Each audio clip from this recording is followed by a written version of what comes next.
The numbers didn't lie.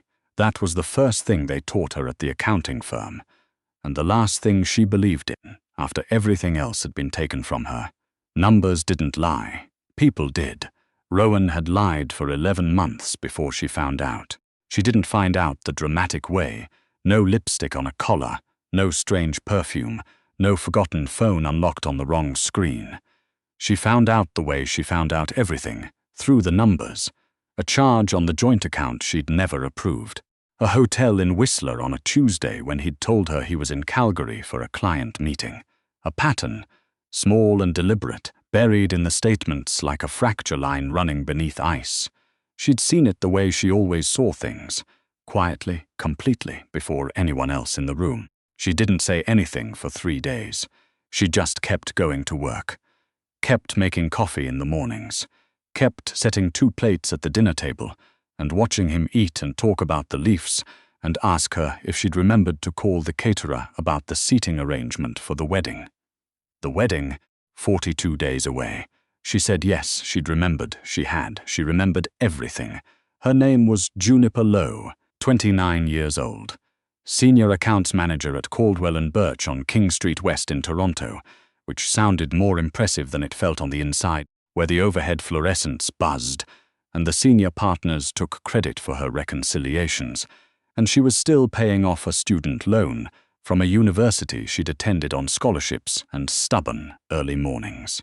She had grown up in Sudbury, which people in Toronto treated like a confession. She had moved south at 22 with a single duffel bag and a number in her head, the exact amount she needed to earn before she could feel safe. She hadn't reached that number yet. She wasn't sure she ever would. Rowan was the kind of man who made her believe for a while that the number didn't matter. He was warm where she was cautious. He laughed easily. He had a family that fit together in photographs in a way her own never had. And when he brought her to Christmas dinner the first year and his mother touched her hand across the table and said, "It's so lovely that you're here," Juniper had felt something unlock in her chest that she hadn't known was closed. She'd been wrong about a lot of things. She told no one. Not her colleague Preethi, who would have launched immediately into advice. Not her landlord-turned-friend Bia, who was 71 and incapable of keeping a secret. She just moved through the 42 days like water moving under ice, quietly, in the dark, gathering force. The morning of the wedding, she woke at 5:15 and lay in the bed they'd been sharing for 3 years and stared at the water stain on the ceiling that was shaped roughly like the province of Manitoba, and she thought, I could still leave. She thought that clearly, plainly, the way she thought about numbers. She could leave right now, pack the duffel bag again. It was still in the closet. She'd never bought a proper suitcase, and drive north and not come back. She didn't leave, not yet. She wanted him to have to say it out loud. The ceremony was at St. Matthew's on Jarvis. Old stone building. Good bones. The kind of place Rowan's mother had always dreamed of for her son's wedding. Juniper had agreed to it without opinion because she hadn't grown up dreaming of venues. She'd grown up dreaming of stability. She'd thought they were the same thing. She walked down the aisle on her own. Her father had died when she was 16.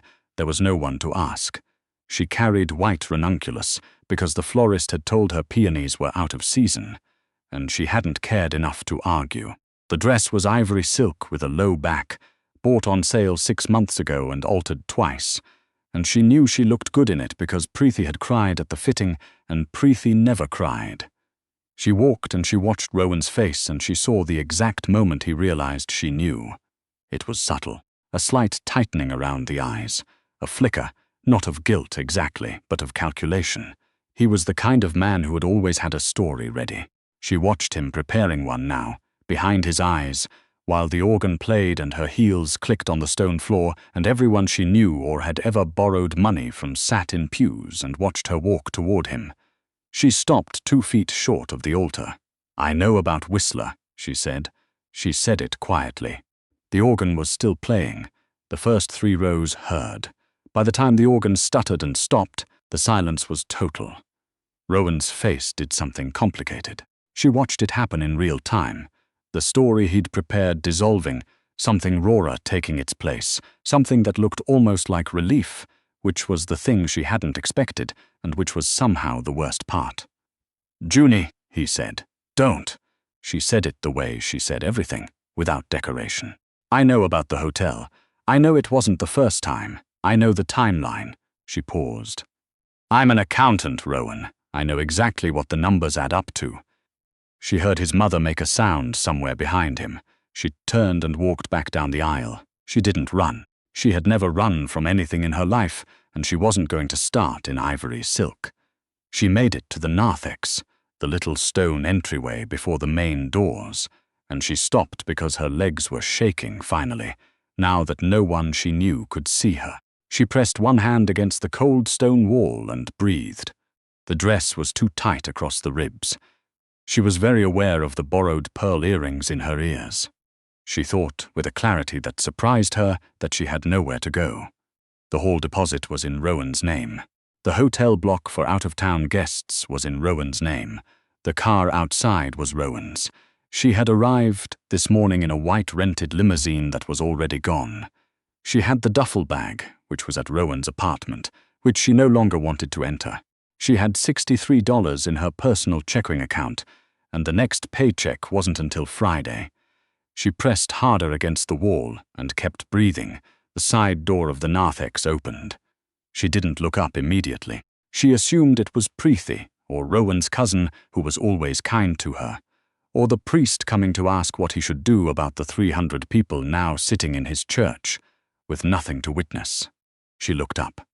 The man standing in the doorway was not anyone she knew. He was tall, not the exaggerated tall of someone who'd been tall so long they'd forgotten, but the kind of tall that was still aware of doorframes.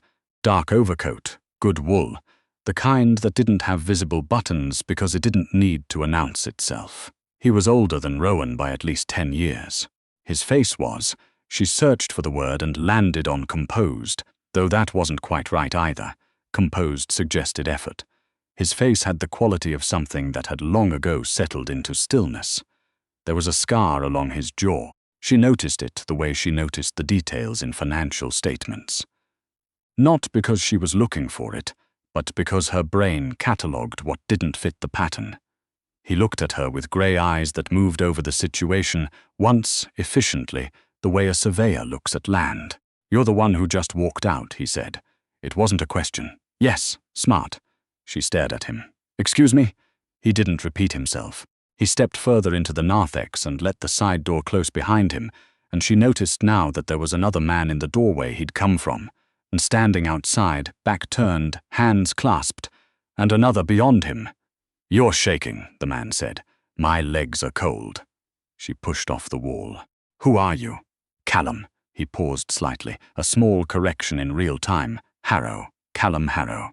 He said it the way people said names they were used to people recognizing. She didn't recognize it. "I don't know who that is," she said. Something moved across his face. Not offense. Something closer to. She couldn't name it. Almost, she thought, like being reminded of something he'd nearly forgotten. "I know," he said. "That's why I'm talking to you." She looked at him for a long moment. Outside, through the heavy doors, she could hear the muffled sound of voices rising in the church. Rowan's voice, his mother's voice, the particular frequency of a public scene trying to contain itself. "My purse is inside," Juniper said. "My coat is inside. My phone is inside. I have a car. I'm not getting in a stranger's car." "You were about to stand in a church doorway in February in a backless dress," Harrow said, "which is also a choice." She looked at him. He looked back, that grey, assessing steadiness. The scar caught the thin light from the high stone window. "There's a coffee shop 3 blocks north," she said, "public place. You buy the coffee because I have $63 to my name right now and I'll need it." He nodded once. No smile. He moved to the main door and held it open. She walked through first. The cold hit her bare back like a hand, and she didn't flinch. The coffee shop was called Grange and Common, and she had been there before, which was why she'd chosen it.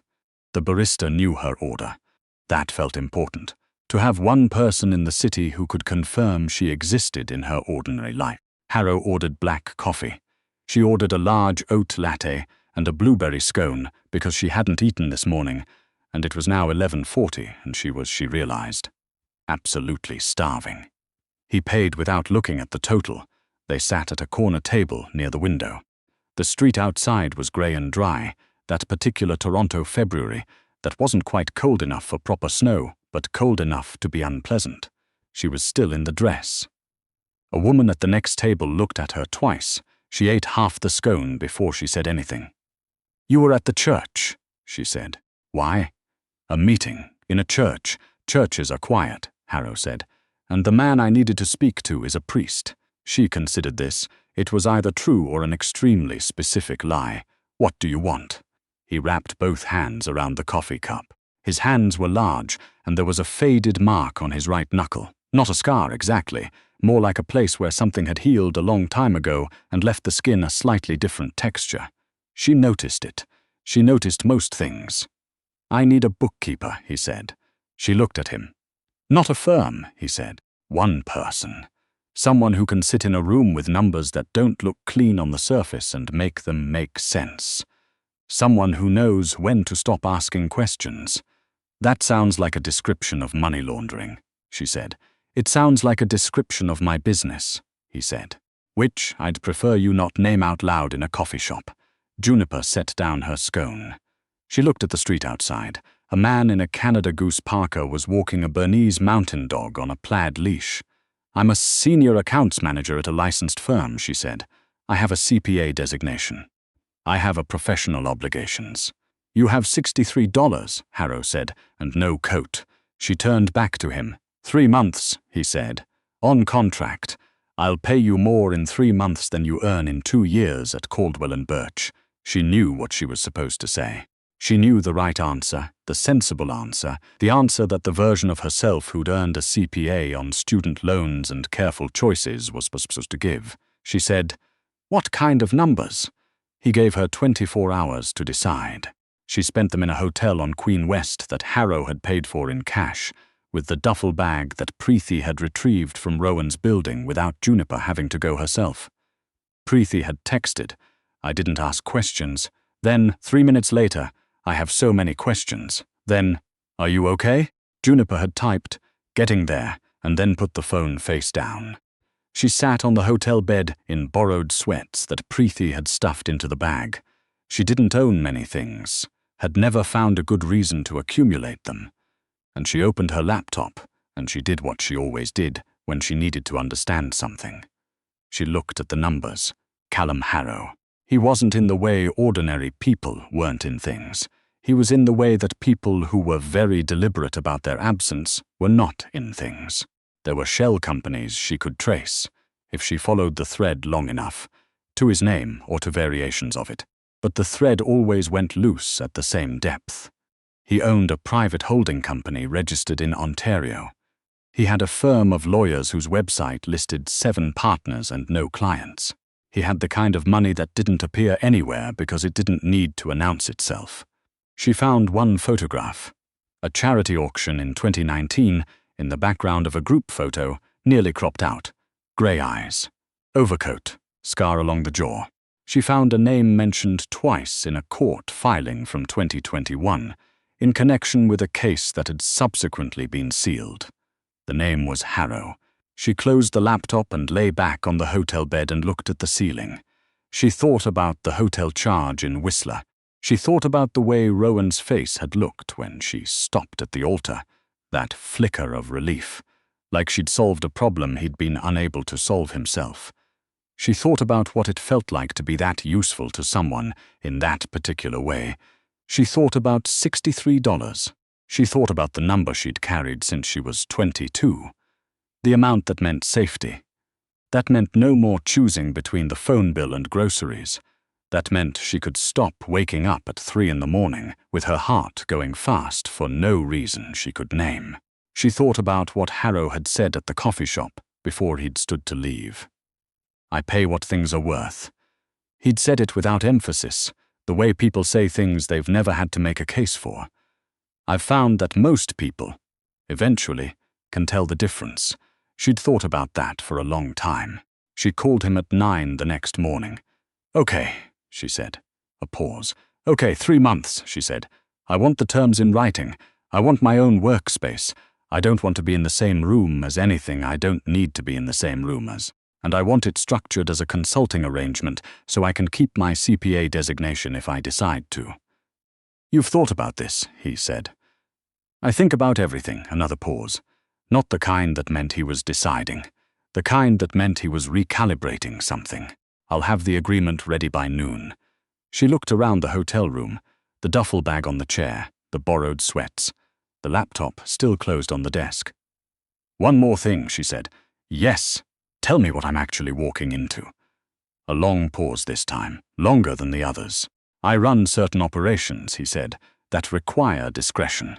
Some of those operations generate income that needs to be accounted for in ways that are adjacent to conventional practice. I have had 3 bookkeepers in the past 4 years. The first retired. The second made an error in judgment I didn't anticipate. The third, he paused again, also retired. What kind of error in judgment? She spoke to someone she shouldn't have. Juniper absorbed this, and you're telling me this up front. I'm telling you this up front, he confirmed, because I find it's more efficient to be clear about what the work requires. I don't want someone who doesn't understand what they're agreeing to. That's how errors happen. She thought about that for a moment. Okay, she said again. She could hear, in the silence that followed, that this was not the response he'd expected. She was getting used to surprising him. The workspace was on the 23rd floor of a building on Bay Street that had no signage on the exterior directory. Her office had a glass wall facing north, a desk with 2 monitors, a mini-fridge that someone had already stocked with sparkling water and string cheese, which she found oddly touching. There was a potted fern in the corner that looked real and recent. The files were waiting for her on the desk the first morning, stacked in manila folders, the numbers already pulling at her before she'd taken her coat off. She noticed in those first days that the building had other tenants she never met. She heard voices sometimes through the walls, once raised voices, once the particular silence after raised voices, but no one came to her floor except a man named Brent, who brought lunch at 12:15 on the dot and answered no questions. She didn't ask many. Harrow came on the 4th day. She heard the elevator before she heard him, and then she heard him before she saw him. Footsteps that moved with intention but no hurry. The specific rhythm of someone who had never learned to be quiet for other people's comfort. He appeared in the doorway of her office and stood there for a moment, taking in the state of the desk. She had reorganized everything. The files were arranged in a system that made sense to her. Chronological within category, color-coded by entity, flagged discrepancy, marked with a specific notation she'd developed herself at 24 and never bothered to explain to anyone. There were 3 things she'd already found that she suspected he didn't know about. You've been busy, he said. It's been 4 days. He came into the office and stood on the other side of the desk and looked at what she'd done. Not checking her work, she thought. He didn't know enough about the work to check it, just looking at the fact of it. You found something, he said. 3 somethings. She turned the first file toward him and indicated the page with her pen. There's a routing discrepancy in the secondary accounts from Q3 of last year. Someone made an error, or didn't make an error, which is worse. It's not large enough to be noticed by someone who wasn't looking for it, but it's been compounding. Another quarter, and it would have been visible. He looked at the page. She watched his face. Nothing changed in it, exactly, but there was a quality of attention that shifted, the way a room changes when someone turns the heat up, not visible but perceptible. Who would have noticed it, he said. Someone like me, she said, which means someone was counting on there not being someone like me. He looked up from the file. The second thing, she said, and turned another page. She had been in the office for 3 weeks when she learned what Callum Harrow actually was. She had constructed a working theory, the shell companies, the sealed court filing, the men who stood outside doors without explaining themselves. She had a vocabulary for it, the same vocabulary every person in Canada who had watched a certain kind of news coverage had. She just hadn't had the name. She learned the name from a man named Tate. Tate came to the building on a Thursday afternoon. She heard him before Brent intercepted him in the corridor. Loud, expansive, the particular voice of a man who was accustomed to being the loudest in any room. She couldn't hear the words. Then a door closed. Then the voices rose again, one floor up. She kept working. 20 minutes later, Harrow appeared in her doorway again. He had taken off his overcoat. The shirt underneath was dark, the sleeves rolled to the elbow. There was a tension around his jaw that hadn't been there that morning. "Tate," he said, without preamble. "You heard him." "I heard someone," she said. "He's a problem that recurs." He looked at her desk. "There's a specific set of accounts, the ones in the third folder from the left. Are there any other anomalies you haven't told me about yet?" She looked at him. "Yes," she said. "I need to know about them." "I know you do." She pulled the folder. "But first I need to understand something." He waited. "When you said the second bookkeeper made an error in judgment," Juniper said, "did Tate have anything to do with that?" Something moved through those grey eyes. Not surprise. More like a door, briefly considered and then closed. "Yes," he said, "and when you hired me," she said, "was part of the calculation that someone no one knew was coming. Someone who arrived with no context, no existing connections to any of this, would be harder for Tate to anticipate." A longer pause. "Yes," he said. Juniper nodded once. She turned the folder to face him. "Then you should know that whoever Tate has working on the inside of your accounts, and there is someone. This is the third anomaly I found. They've been operational for at least 8 months. He went still, not frozen. It was a different quality of stillness, the kind that looked like stillness but was actually the opposite. She could feel the processing happening behind it, the way you could feel a current in water you couldn't see moving. He reached out and took the folder. "Show me," he said. She showed him. She talked him through the numbers the same way she'd have talked anyone through numbers. Plainly, precisely, without performing either certainty or deference. She pointed to where the entries didn't match the pattern. She showed him the lag in the timestamps. She explained the cumulative effect and the projected exposure if the quarter closed without intervention. He listened to all of it without interrupting. When she finished, he was quiet for a moment, looking at the last page. "You should have a bodyguard," he said. She stared at him. "What?" "The person who built this," he said, still looking at the page, "will know it's been found within 48 hours. They'll know, because certain information will stop arriving that they depend on, and then they'll want to know who found it." He looked up. "I'm not trying to alarm you," he said. "I'm informing you, which is what you asked for." Juniper thought about the hotel on Queen West, the duffel bag, the $63, the number she'd carried since she was 22 that she still hadn't reached. "How long?" she said. 2 weeks, until I've dealt with Tate. And if I say no, then I'll have someone drive you wherever you want to go. Pay out your 3 months in full, and make sure no one connects you to this building." He set down the folder. "But I'd rather you stayed." She looked at him. He said it the way he said most things, level, undecorated, but there was something in the rather that she turned over for a moment. "Why?" she said. He seemed to consider this. It was, she'd come to understand in 3 weeks, not a stall. He didn't stall. He just didn't say things until he'd decided to say them. "Because you found what 3 other people didn't," he said, "and because you didn't tell me in a way that required me to manage your reaction. You just told me." She thought about that. "I'll need a better lock on this office," she said. "Done. And I want to know when the 48 hours starts." "It started," he said, and looked at his watch. 4 minutes ago. The 2 weeks were not calm. She didn't leave the building for 11 days. They brought her things from the hotel. Brent, silently in a single trip, as though he'd anticipated this. The Fern got a companion, a small snake plant that appeared one morning without explanation. The sparkling water in the mini-fridge was joined by good coffee, and on the 5th day, a container of leftover butter chicken that was still warm. She ate it at her desk and didn't think too hard about who had made it. She worked. There was a great deal of work. Each discovery in the accounts led to another layer, and then another. She started to understand that what she was looking at was not careless fraud, but careful infrastructure, built slowly, by someone with a long view and patience. She annotated everything. She built a parallel ledger of her own, clean and precise, a map of every point where Tate's influence had entered and corrupted the system. Harrow came to her office every morning and every evening. In the morning, he asked questions. She answered them.